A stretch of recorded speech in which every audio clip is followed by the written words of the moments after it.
Thank you so much for being a part of the conversation. Let's do some pod crashing. Episode number 240 is with Nando from the best soccer podcast in the world. Doing well. How are you? Absolutely fantastic. I mean, one of the things that I wanted to really cover this morning was the fact that you're like a bottle of wine in the way that during this World Cup, there are a lot of people standing in front of wine that have no idea what the wine is all about. And soccer is the same thing. They're watching the game, but they don't get the game. But you do, and your podcast is the answer.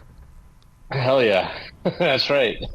As a third-degree black belt in martial arts, the one thing that my master always told me, you've got to understand the history. Well, Nando, you are doing it. You are giving us the history of the game. That's right. And it's a very rich and illustrious history with all kinds of legendary moments, also some fun moments, also some tragic moments. It's got a little bit of everything. How do you decide where you're going to go with each episode? Because there is so much out there for you to choose from. Yeah, I do a combination of kind of iconic moments, an example being the Zidane headbutt. You've probably seen it. Everyone kind of that's even vaguely familiar with soccer hasn't seen or known about the Zidane headbutt. So we'll give you kind of the backstory on that and go a little deeper on something like that you definitely heard about, but maybe don't know the full story. But then we also do like really fun ones, kind of like the time that the Bulgarian national team used a little bit of light illegal immigration to qualify for the 1994 World Cup, a tournament they shouldn't have even been there for. They should have been disqualified for, illegally immigrating into France to play a qualifying game. And then they got to the semifinals of that World Cup. So yeah, but some less known stories and some more better known stories. Nando, that Bulgaria story is a great story, and you've got to give them a big kudos here, and more than a golf clap, because they were creative in making sure that they got into those games. Yeah, they really were. I mean, if your listeners don't know, I mean, the back then it was you needed a visa to travel within Europe, and the Bulgarian Federation screwed up the paperwork for two of their best players, and they snuck into the country in the trunk of their teammate's car who played on the border of France and Germany, and whisked them across the border and then snuck into the country to play the game. And then one of the guys who snuck in ended up scoring the goal that qualified them for the World Cup. So it was all worth it. That to me is all the drama. Isn't that why we watch Netflix and Hulu? Is because we want that, that big old cliffhanger at the end? Absolutely. I mean, I wouldn't be surprised if this story was turned into a Netflix miniseries at some point, for sure. So now, even today, there's a lot of controversy and conspiracy and things going on. I mean, the United States with the Iranian flag. How far do you think this is going to go? Yeah, I mean, well, it seemed like it was all kind of hugs and kisses after the game, after the actual match. I mean, I think the players were kind of probably like annoyed by that, and that it's something that they didn't want to have to deal with, and they just wanted to play the game, and and they probably see the Iranian players as, what I mean, whatever they feel about the Iran's regime, it's not the players' fault, and so I think that they felt that, and you saw after the game the images of some of the American players kind of consoling the Iranian players who had just been knocked out. So I think it's a matter of like, the federations and the players being kind of disconnected a little bit. Yeah. One of the greatest things about your podcast, which is called the best soccer podcast in the world, is the fact that it's bilingual. How are you doing this and capturing the emotion for each one of the episodes? I mean, it's in English and then it's also in Latin. Yeah, well, it's I mean, it's I'm bilingual. I figured, why the hell not? We're reporting these stories. We're reporting these stories anyway. We might as well expand our audience and bring it to more people. What we did was we would report the stories, and then depending on what we needed for each language, we would translate, and then I would track both episodes, and then we would hire actors to dub some of the interviews that we did. So yeah, it was a lot of fun. I gotta say, I mean, it was something that I've always wanted to do. I always thought it was worth doing if you happen to speak both languages. So yeah, I did it. Well, there's got to be an app out there somewhere, Nando, that will do this for you so that you don't have to do double shows. Oh, maybe I should start a service. I think I could probably make a lot of money. Like Nando or something, or Nander, and then just sell this service to people who need some quick translation. You know, what's fascinating about you and what you do in your everyday world is the fact that your background is politics, sports, and culture. Is that not the game of soccer? Every bit of that is in that game. Oh yeah, I mean, there was Albert Camus, the famous philosopher, said that all he knows about life and morality he learned from soccer. I mean, it's soccer is everything. I mean, it wraps up the deep-seated cultural identities, but also politics. Religion. The famous kind of the derby in Scotland between Celtic and Glasgow, famously kind of Catholics versus Protestants, and it's rivalries that go back hundreds of years almost, and so you get a little bit of everything if you get into the world of soccer. The superstars of soccer are so different than those in the superstars of the NFL, such as Tom Brady. I don't see him having such an emotional connection to the people as a soccer player does, because when they lose a game, they have to go back home, and they know they didn't represent their country that well. Yeah, I mean, I think that's one of the weird things about American sports is that the national teams, for example, like Team USA in basketball is not as big of a deal as, say, like if you're a Lakers fan or a Knicks fan. You'd much rather the Knicks win the championship than Team USA win gold again. You know what I mean? Or the World Championship of basketball, which most Americans probably don't even watch. But in soccer, these international tournaments are so wonderful. As tainted as they are by the kind of corrupt leadership of the organization of it, like FIFA and all that stuff. But the actual national teams and the players, they play basically for free. Sometimes they get a little bit of a bonus here and there, but it's not why they do it. It's not their kind of day job. It is really representing their country. The countries just get all wrapped into it. Everything kind of stops and all eyes are on them.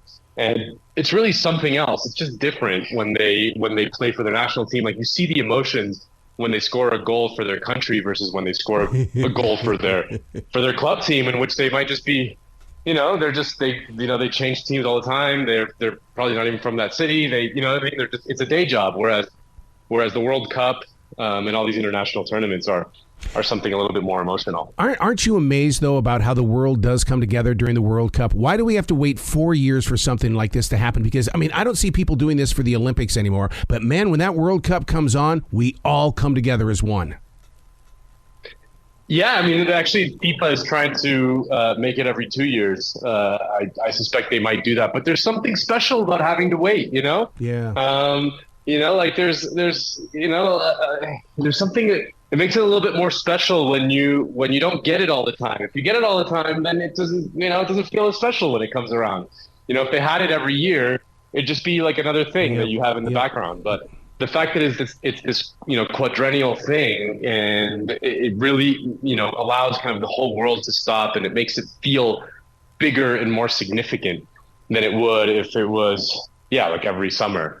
Is it my imagination, or is there a lot of focus being put on the World Cup stickers this year? Because there's a lot of models that are posing with these stickers on, and people are collecting them. I mean, it's like the big deal, dude.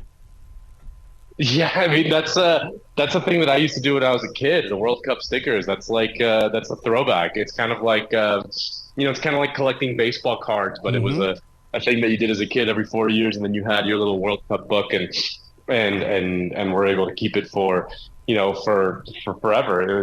It's a kind of cool tradition. All right, let's dig in deep here, because I mean, when I say that there's been controversy inside these World Cup games and stuff like that, there's also been something very haunting in Brazil. Do you really think that stadium is cursed?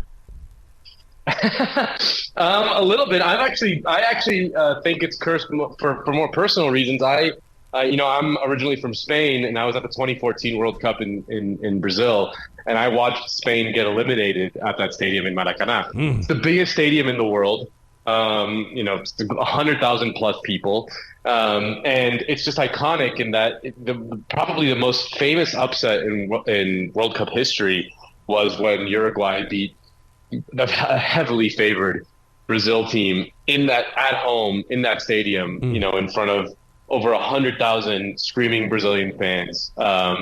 And Uruguay is a tiny nation of less than 3 million people. Brazil is a nation of 200 million plus. So it was just like a real David versus Goliath. And, they've never really had a happy time there, to be honest. I mean, Argentina won the Copa America there, which is their biggest rival. It seems like if I were them, I'd play in a different stadium, to be fair. But see, that's the mystique of it all. To me, that's what's selling tickets, because people will go. I mean, I know so many Americans that have traveled to the current World Cup, and man, what they're posting on Facebook is just mind blowing. But they're there, and they're taking us there with them. Yeah, no, absolutely. I've been to 2 World Cups. I was in South Africa in 2010. I was in Brazil in 2014, which is really special. I mean, Brazil is the soccer nation. They've won 5 World Cups, more than any other nation, and it really is kind of the bleeding heart of global soccer, and the most iconic team by far. And there's just nothing quite like it. I mean, I remember being there and hanging out with like fans of Bosnia Herzegovina, which is like a relatively new country, and they were telling me this is the happiest moment. They qualifying for the World Cup for the first time was like the happiest moment in their nation's history, and they were just like so excited to be there. There's just nothing quite like it. Something is coming out of these World Cup games, and I hope that it doesn't turn into anything bad. But the flag from Mexico, where the player from Argentina has been accused of kicking the flag. Oh, dude, I hope this does not turn into a mess. I mean, I watched the video, and I honestly think he didn't mean it. Like, it wasn't like he didn't do it as a gesture. Like, he just probably Right. There was a bunch of flags on the floor, and it feels like he just kind of stepped on it by accident. It wasn't. I don't think it was. I mean, it's very out of character for him. Isn't Lionel Messi probably the best player in the world, one of the best players of all time? Certainly the best player of the last 25 years. And he's just like, it's very out of character. He would never really do that. I mean, he has no real beef against Mexico. I think it's kind of like a fake controversy. And I say this, piping in from Mexico right now. And, they go mad over the World Cup here. So I think that the fact that they're kind of struggling right now, the emotions are running high, and they're looking for anything to sort of hang their hat on. Well, we have finally reached the elimination rounds and stuff like that. I mean, do you think we're still maybe a couple of games away from seeing a true king of the soccer field this year? Well, I think that honestly Brazil, it looks incredibly strong, even though their biggest superstar Neymar got hurt in the opening game and will probably miss a few games in this World Cup. But they just look so solid, and they look like so imposing. But in terms of individual players, it's still up for the taking. I mean, Kylian Mbappe from France is just an amazing talent, just so much speed, and he really has taken a leadership role within that team. They've won the last World Cup. He was there, but he wasn't quite the man yet. Now he really is, and scored 2 goals in their last game to fire them to victory, and it looks like he's just due for an unbelievable tournament. Well, the guy that scored yesterday for the United States, I mean, I was shocked to learn this morning when I read the headlines that he's in a lot of pain, and that he's been in pain, and he's trying to get through the storm. Yeah, he's been playing hurt. I mean, that was a really gutsy goal because he put his body on the line. I mean, the goalkeeper was coming out, and they collided pretty hard, and I thought it was a really beautiful goal, and it was well worked, and he really is. I mean, Pulisic is just like he's very, very good, and he gives the United States just like that bit of a difference maker, which in soccer makes all the difference because it's such a low scoring game. So to have a guy who can make something happen in one moment is just so invaluable, and he really is the guy. The fact that he's playing through pain just says it all, really. The biggest question of the day, and I'm sure a lot of people may ask you this as you do your tour today, is the fact that will soccer ever be an ugly man's sport again? Because I mean, it sure looks like there's a lot of pretty people out there. Yeah, no, I mean, right now they're very well groomed. I mean, I don't know, maybe the new Gen Zers are a little bit more ironic and nihilistic, and maybe they'll go back to the mullets and big mustaches and things like that of the days of yore, of the days when I was growing up. If you look at the 1990 U.S. World Cup team, which is the team that qualified for the World Cup in Italy for the first time in 50 years back in 1990, every single guy on the team, I'm not exaggerating, every single guy on the team had a mullet. It's really astounding. Dude, I'm proud of you for this podcast. We got to do everything we can to keep pushing this out there for the non-believers of soccer to find out why we should be all together on this. And it's taking people like yourself to educate the people. And I'm just so proud of you. Thank you, man. I really appreciate it. I mean, we called it the best soccer podcast in the world. I'm not sure if it actually is, but the listeners are going to have to listen to find out if it is, because it might be. I don't know. Well, Gene Simmons said. Find out. Gene Simmons says, if you don't think it is, then it's not. So therefore, the fact that you are saying it's the best soccer podcast in the world means it is the best soccer podcast. It absolutely is. Absolutely. It absolutely is. You be brilliant today, okay? Yeah. Thank you, man. Really appreciate it. Take it easy.